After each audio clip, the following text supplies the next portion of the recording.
जली को आग कहते हैं, बुझी को राख कहते हैं। जो हारा हुआ मैच इंग्लैंड से जीत जाए ना गुरु, उसे हिंदुस्तान कहते हैं। जी हां दोस्तों, आज इंडिया वर्सेस इंग्लैंड का महामुकाबला होने वाला था। इन दोनों में से ना जो भी टीम यह मैच जीतती वो सीधा फाइनल में जाके खेलती न्यूजीलैंड के साथ। तो भाई साहब, इस महामुकाबले में ना इंडिया ने 7 रनों से जीत चुका है। सबसे पहले टॉस होती है और भाई टॉस इंग्लैंड जीतकर पहले फील्डिंग करने का फैसला करता है। इस तरह से भाई साहब इंग्लैंड ने पहले भारत को बैटिंग करने के लिए न्योता देता है। और भाई साहब, हमारे जब बैटिंग लाइनअप आप देखेंगे ना, हमारे अभिषेक शर्मा को नहीं पता नहीं क्या हो गया है। एक ही मैच में अच्छे से चले थे जिम्बाब्वे के खिलाफ, उसके बाद भाई साहब अभिषेक शर्मा पूरा खत्म हो गया है। अभिषेक शर्मा के ऊपर एक अलग से वीडियो आएगी, आप उस वीडियो को देख लेना। लेकिन भाई साहब, मैं एक बंदे की तारीफ करना चाहूंगा। जी हां, संजू सैमसन की।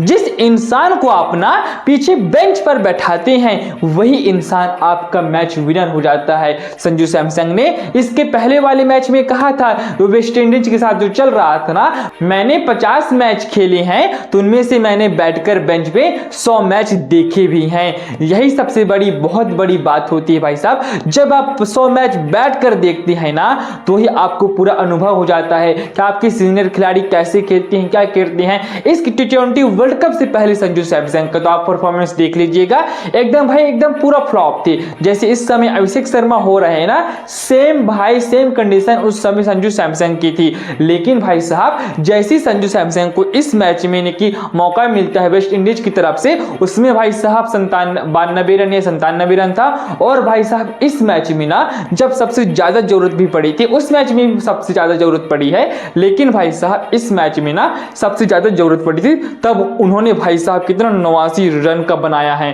कितना 87-84 ऐसे ही कुछ रन है लगभग। इतने रन का भाई साहब महामुकाबले ने कि उसने खड़ा रहा यार। आप थोड़ा सोच के देखो ना, संजू सैमसन अगर आज नहीं चलते तो टीम इंडिया का क्या होता। उसके बाद भाई साहब हमारे जो कि ईशान किशन है ना, उनका भी योगदान बहुत अच्छा रहा है। शिवम दुबे भी बहुत अच्छा खेले हैं। लेकिन भाई साहब, एक क्रिकेट मैच होता है, इसमें होता क्या है, यदि आप कैच पकड़ेंगे तो आप मैच जीतेंगे, यदि आप मैच में कैच छोड़ेंगे ना तो आप मैच हार जाएंगे। आप याद कीजिएगा, आज के मैच में संजू सैमसन जब 15 रन पे खेल रहे थे दूसरी तीसरे ओवर में, तब उनका कैच छूटा था। जी हां, इंग्लैंड ने उनका कैच छूटा था। उसके बाद भाई साहब संजू सैमसन ने जो क्लास दिखाई है ना, वही इंग्लैंड ने 2-3 बार कैच छोड़ा है। लेकिन भाई साहब, भारत ऐसी गलती नहीं किया है। वो कहते हैं वर्ल्ड कप में जो भी बड़ी टूर्नामेंट में आप मैच खेलते हो, कैच पकड़ो मैच जीतो। यदि आप कैच छोड़ोगे तो आपके हाथों से मैच चला जाएगा। तो भाई आज का मैच जो था ना, बहुत प्रेशर ही वाला था। जी हां, पूरे अंतिम ओवर तक दोनों का मैच फंसा रहा था। एक एक गेंदों में भाई साहब दिल की धड़कनें ना एकदम तेज हो रही थी। अब आगे क्या होगा क्या होगा क्या नहीं होगा, भारत जीतेगी या नहीं जीतेगा। लेकिन भाई साहब एक अच्छी बात है, जब हम लोग बैटिंग कर रहे थे ना, तब हमारा सिर्फ अभिषेक शर्मा का ही एक जल्दी से विकेट चला गया था। उसके बाद हमारी विकेट नहीं गई है। लेकिन भाई साहब इंग्लैंड की टीम की ना विकेट के ऊपर विकेट, विकेट के ऊपर विकेट गिरती गई है। लेकिन भाई साहब इंग्लैंड के बैटर्स का भी एक बार तारीफ करना पड़ेगा, उन्होंने भाई साहब रन रेट को अपने कंट्रोल में रखा था। जी हां, ओवर के हिसाब से उन्होंने अगला रन बना लेते थे। यानी कि मैंने पूरा लिख के रखा है उनका ओवर में कितना क्या क्या होता है, मैं आपको थोड़ा पढ़ के बता देता हूं।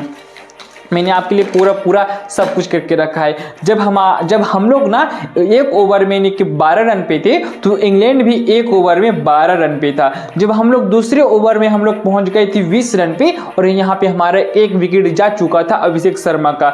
इसमें भाई साहब इंग्लैंड भी 15 रन पे थे, दूसरे ओवर में 15 रन पे थे। यहाँ पे उनका एक विकेट जा चुका था फिलिप शॉर्ट का। ठीक है, तीसरे ओवर में हमारा 34 रन बन चुका था। और भाई साहब तीसरे ओवर में इंग्लैंड का 25 रन बन चुका था। चौथे ओवर में हमारा 45 रन बना था और इनका 38 रन बना था। और पांचवें ओवर में आप देखोगे ना, हम लोग 55 रन पे थे पांचवें ओवर में, और इंग्लैंड कितने में था, इंग्लैंड था 45 रन में। ठीक है, उसके बाद हम लोगों ने 6वें ओवर में 67 रन बना दिए थे, इंग्लैंड ने 6वें ओवर में 68 रन बनाया था। भाई पूरे रन रेट को पकड़ के चला है। हम जैसे जैसे खेले थे ना, हमारे जितने ओवर में जितना रन था वैसे ही यही सेम इंग्लैंड वालों का भी चल रहा था।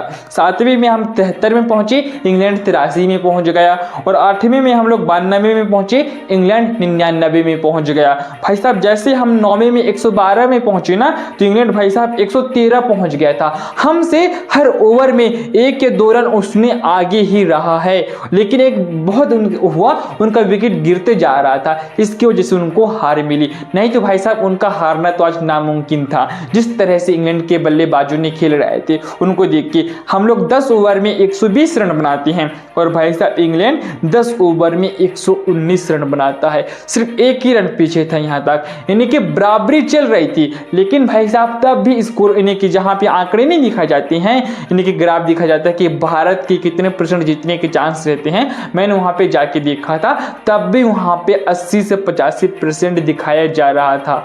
जी हाँ, मैंने गूगल पे सर्च किया था। उसके बाद 11वें ओवर में 130 हमारा हो चुका था।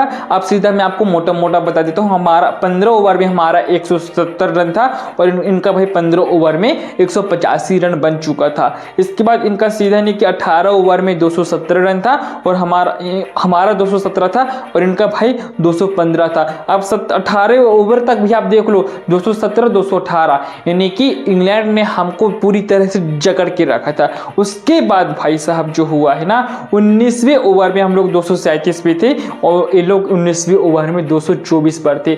19वें ओवर में बुमराह आया और बुमराह ने भाई कि हार्दिक और बुमराह ने बॉलिंग की थी। हार्दिक ने 6 रन दे दिया था, यानी किसमें, हाँ, यानी कि 18वें ओवर में 6 रन दे दिया। उसके बाद बुमराह ने पहले आया 6 रन दिया 17वें ओवर में, 18वें ओवर में, और 19वें ओवर में आ गया था हार्दिक ने और कम रन दे दिया। लास्ट में शिवम आया, शिवम ने 2-3 छक्के पेलवाए और भाई मैच हमारा कंट्रोल में आ गया था। इस तरह से भाई कुछ आज का मैच हुआ था। आपको आज की मैच कैसी लगी आप कमेंट बॉक्स में बताइएगा। धन्यवाद। जय हिंद, जय भारत।